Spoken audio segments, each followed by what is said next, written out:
میں ایک اور بہت واضح سی بات کروں، کرا کے اندر اب سے کچھ عرصے پہلے عید کے دن نماز عید پڑھنے کے بعد بعض لوگوں نے نماز عید کے بعد ماتم کیا اور کہا کہ مولا علی کا 10واں ہے، ہم ماتم کریں گے۔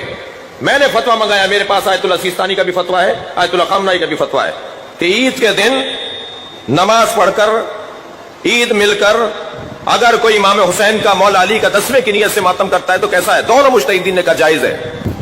کوئی ایک طبقہ ہے جو تقلید کرتا نہیں ہے، اسے تو پوچھنا ہی نہیں ہے مجتہد سے۔ جو تم تقلید کرتے ہو تم کیوں نہیں پوچھتے؟